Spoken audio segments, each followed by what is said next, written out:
Senator Mark, how are you? Much better than now that I'm back at work. I mean, how do you feel physically? I feel great, and I can't say how happy I am to get out of the house.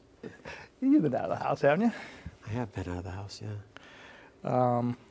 What's the first thing you're going to do now that you're back here? First thing I'm going to do, once the architect of the Capitol allows me, is to climb the dome. Really? Yeah, it's 347 steps from what I hear. But it's up to the architect, not your physician? It's up to the architect of the Capitol to let you in. You know, you might have some other member of Congress doing it at that time. So we got to be flexible as to when to set it up. It's a personal physical goal of mine. What can you do now, and what can't you do? I think that's kind of what people want to know. What I can't do right now is run or swim. Mm-hmm. Mm-hmm. And you can do pretty much everything else? Yep. It is just walking or going upstairs or whatever, is it demanding? Stairs are my thing, especially after the Willis Tower. So last night, to prepare for bed, I live in a 9-story building here in D.C. Mm-hmm. I was walking up all 9 stories.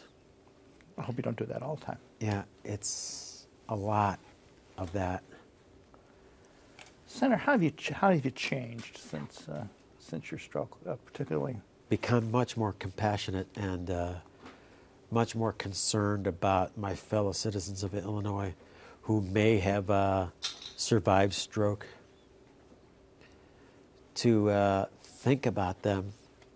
As a public figure, I want to be the person that gives ammo to the family and urges that patient to never give up, to understand that rehab works. You are going to get better. And, you know, I want wives across the state to turn to, if they have a husband who had a stroke, say, get off that bed and get on the treadmill like Kirk did. And now he's back on the Capitol steps. And do not lose hope. Have your priorities changed any in terms They of what have. you want to accomplish? What's different? Politically, I would say I'm much more concerned about the Medicaid program than I was prior to the stroke. I learned from the RIC leadership that under Medicaid in Illinois, you get like 11 visits. I had more than that. If I had been limited to 11 rehab sessions, I would not have bounced back as fully. Mm-hmm. And I'm worried about that. That in what I've seen is with rehab, you can rebuild a person and a taxpayer and a worker to give them dignity.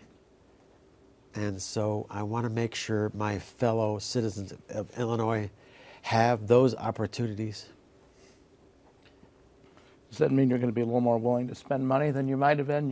You have a reputation of being a fiscal hawk. Fiscal hawk, yeah. Certainly we'll do everything possible to make sure the United States does not suffer the fate of Greece, where the government promises everything to everyone and then can't come through on those promises. Are you going to be able to handle the job? And when I say the job, I mean not only your official job as senator, but your unofficial job as Yes. One of the leaders of the state party. Yes, yes, absolutely. It gives me energy, I must say, like I'm getting sort of keyed up right now to be back in the Capitol.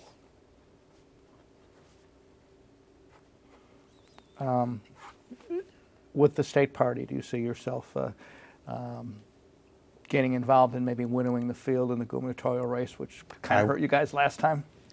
I won't be endorsing in pre-primary in Illinois. Okay.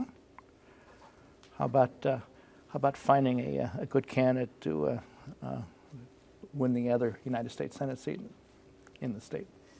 I will say that Dick Durbin has been a complete prince to me, and his reaction to me has been something that is going to really redound to the benefit of our partnership for Illinois. Does that mean you're not terribly eager to see him defeated? I'm going to use the goodwill that we have between us to pull for Illinois whenever we have to fight another state. You know, there may be something, I may be wrong here. Mm-hmm. There's a Mississippi River issue which pits right. Illinois against Missouri, right. meaning that two of us have to prevail on behalf of Illinois communities. Mm-hmm. Anything in particular you want to work on legislative right away now? You know, I know you've been doing some stuff while you've been recovering, but yep. But any particular legislation or plan or program you want to push right now?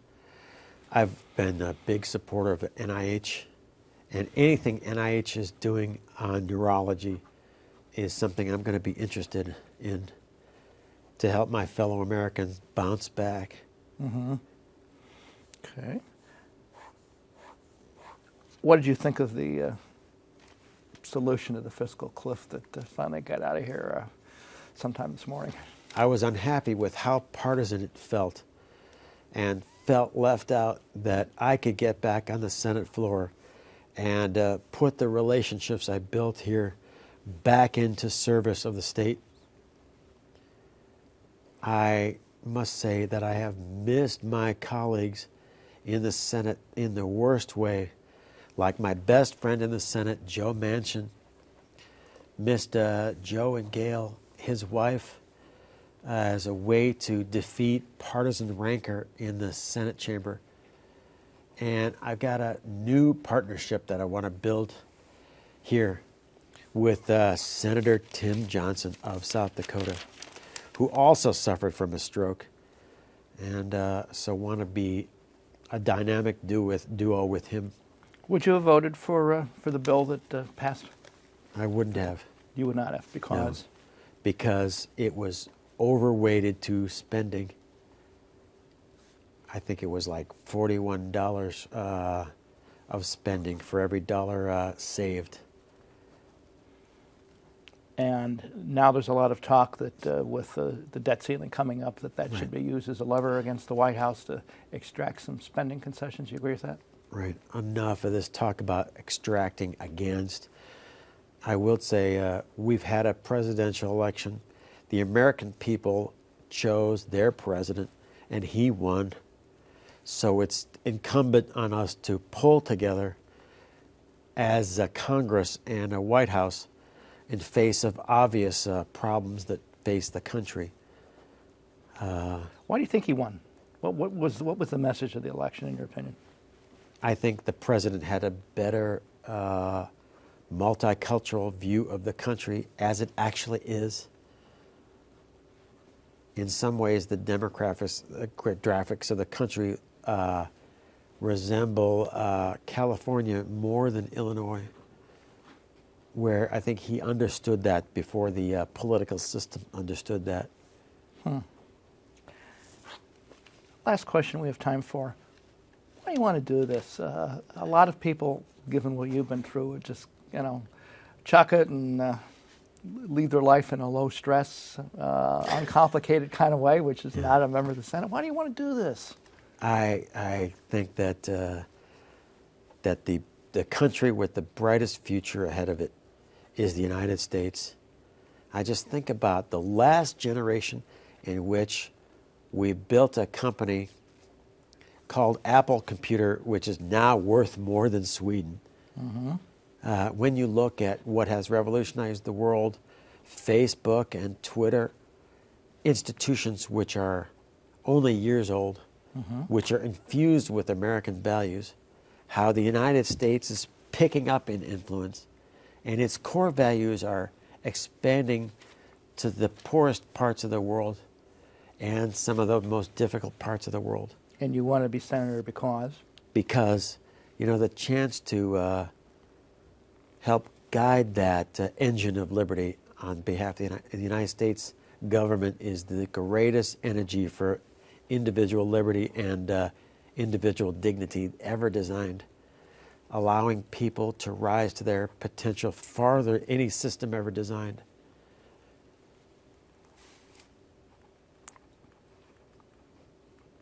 Anything else you want to say? It's and for me to get to expanding a couple of airports like Midway, certainly if the mayor goes through with that.